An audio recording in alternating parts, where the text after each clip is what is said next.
রাসূলুল্লাহ সাল্লাল্লাহু আলাইহি ওয়াসাল্লাম এমন একটা যুগে ছিলেন যে যুগটাকে আমরা বলি আইয়ামে জাহিলিয়াত। কি বলি আমরা? কেন আইয়ামে জাহিলিয়াত বলি? কারণ ওই যুগের মানুষেরা জাহেলি কাজের সাথে সম্পৃক্ত ছিল। প্রশ্ন আসবে কি কি কাজ তাহলে জাহেলি কাজ? উত্তর হচ্ছে ওই যুগের মানুষরা মোটামুটি ভাবে 5টা কাজ বেশি করতো। কয়টা কাজ ভাই? 5টা। একটু মনে রাখবেন, আমার সাথে একটু লাইভলি থাকেন। 1 নাম্বার, ওই যুগের মানুষরা শিরক করত। তাদের জীবনের প্রতিটা ক্ষেত্রেই তারা শিরকের পাপে নিমজ্জিত ছিল। 1 নাম্বার, তারা স্ট্যাচু ওয়ার্শিপ করত, মৃত মানুষের পূজা করত, তারা মাধ্যম পূজা করত, তারা কেউ কেউ নাস্তিকতায় বিশ্বাসী ছিল, কেউ বা আল্লাহ পাকের বিধান মানত না কিন্তু আল্লাহকে বিশ্বাস ঠিকই করত। তো শিরকের পাপ ছিল তাদের কমন পাপ, তারা প্রকৃতি পূজাও করেছে। দ্বিতীয় পাপটা ছিল সুদ। ওই যুগের মানুষেরা রিবা বা সুদের সাথে সম্পৃক্ত ছিল। এটা ছিল ওই যুগের অর্থনৈতিক মহামারী। এরপরে ওই যুগের মানুষরা মাদক দ্রব্যের সাথে সংশ্লিষ্ট ছিল। সমাজের একটা বড় অংশের মানুষ মাদক দ্রব্য সেবন করত। চতুর্থ পাপটা ছিল নারীর অবমাননা। ওই যুগের মানুষেরা নারী জাতিকে খুব একটা মূল্যায়ন করতো না। আমরা জানেন কন্যা সন্তানকে জীবিত কবর পর্যন্ত দেয়া হয়েছে। নারীদের বৈবাহিক তেমন কোনো অধিকার ছিল না, সম্পত্তির অধিকার তো অনেক দূরের কথা। জেনা ব্যভিচার একটা নিত্য নৈমিত্তিক ব্যাপার ছিল। ধর্ষণ, পরকীয়া, জেনা, ব্যভিচার, মেয়েদেরকে বিক্রি করা, এগুলো খুব কমন বিষয় ছিল। আর 5 নম্বর সমস্যা ছিল গোত্রীয় হানাহানি। সামান্য ইস্যুতেই বড় বড় যুদ্ধ হয়ে যেত বিভিন্ন গোত্রের মধ্যে। মূলত এই 5টাই ছিল আইয়ামে জাহিলিয়াতের সবচেয়ে বড় সমস্যা। এরকম একটা সমাজে নবী সাল্লাল্লাহু আলাইহি ওয়াসাল্লামকে আল্লাহ পাক নবী করে পাঠালেন এবং 40 বছর পর্যন্ত কিন্তু ওহী আসেনি নবী সাল্লাল্লাহু আলাইহি ওয়াসাল্লামের কাছে। তারপরেও তিনি কোনোদিনও কোনো পাপের সাথে সম্পৃক্ত হন নাই। এখন সমাজের এই অসঙ্গতিগুলো নবী সাল্লাল্লাহু আলাইহি ওয়াসাল্লাম দূর করতে চাইতেন। এ কারণে যুবক বয়সে তিনি হিলফুল ফুজুর তৈরি করেছিলেন। কিন্তু হিলফুল ফুজুর সমাজের পুরো পাপের যে শেকড়, এটাকে উপড়ে ফেলতে সক্ষম হয়নি। কারণ একটা সমাজকে সংস্কার করতে হলে, অন্ধকারাচ্ছন্ন একটা সমাজকে আলোকিত করতে হলে মানুষের মস্তিষ্ক প্রসূত জ্ঞান, বিদ্যা আর বুদ্ধি যথেষ্ট নয়। প্রয়োজন হচ্ছে আল্লাহ পাকের পক্ষ থেকে ওহীর জ্ঞান। কি প্রয়োজন বলেন? আল্লাহ পাকের পক্ষ থেকে ওহীর জ্ঞান। কিন্তু সেই ওহীর জ্ঞান কিন্তু 40 বছর পর্যন্ত আসেনি। এসেছে 40 বছরে গিয়ে নবী সাল্লাল্লাহু আলাইহি ওয়াসাল্লাম যখন হেরা গুহায় আছেন, তখন তার কাছে আসলো প্রথম সূরা আলাকের 5টি আয়াত। ইকরা বিসমি রাব্বিকাল্লাযী খালাক, তারপর কি খালাকাল ইনসানা মিন আলাক, ইকরা ওয়া রাব্বুকাল আকরাম আল্লাযী আল্লামা বিল কলম আল্লামাল ইনসানা মা লাম ইয়ালাম। আগে একটু এটা অর্থগুলো দেখি।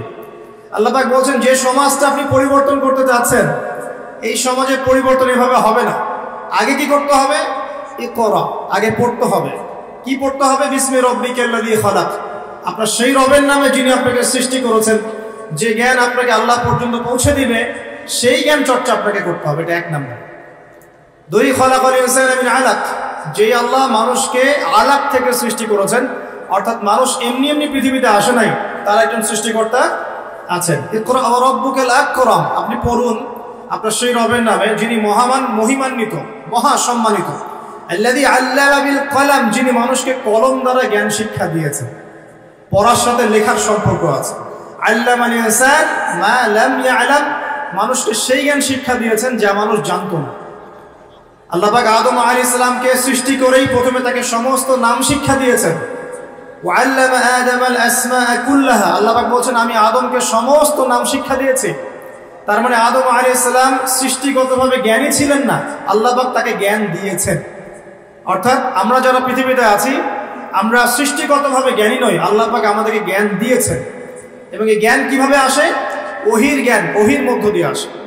আল্লাহ রাব্বুল আলামিন প্রত্যেক যুগে যুগে নবীগণকে পাঠিয়েছেন, রাসূলগণকে পাঠিয়েছেন এবং তাদের উপর ওহী নাযিল করেছেন।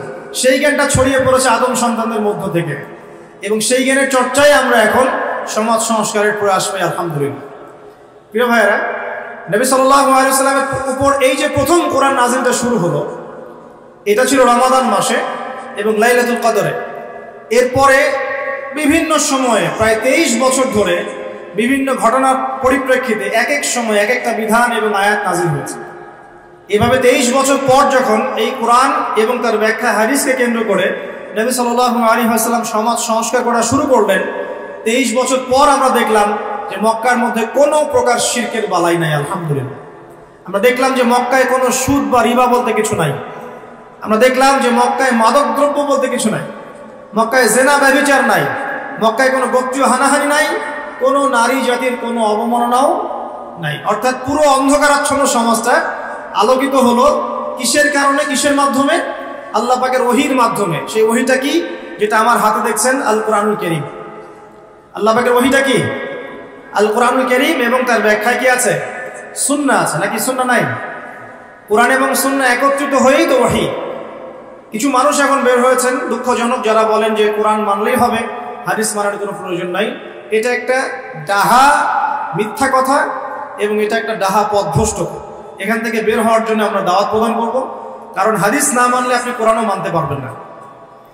কারণ কোরআনে আল্লাহ পাক বলছেন সূরা হাশরের 7 নম্বর আয়াতে, ওমা আতাকুমুর রাসূলু ফাখুযু, রাসূল যা দিয়েছেন তা গ্রহণ করো, ওমা নাহাকুম আনহু ফানতাহু, রাসূল যা যা থেকে বিরত থাকতে বলেছেন দূরে থাকো। এখন রাসূল যা বলেছেন সেগুলো কি আমরা কোরআনে পাবো না হাদিসে? রাসূল যা থেকে বিরত থাকতে বলেছেন সেগুলো কি আমরা কোরআনে পাবো না হাদিসে? তাহলে কোরআনের এই আয়াতকে মানতে হলে আমাকে হাদিস মানতেই হচ্ছে। যদি আমি হাদিস না মানি তাহলে কোরআনের এই আয়াতের উপরে আমল হচ্ছে না। অতএব আপনি কোরআন অস্বীকারী কাফের হয়ে যাবেন। নাউযুবিল্লাহ। আল্লাহ পাক হেফাজত করুন, আমিন।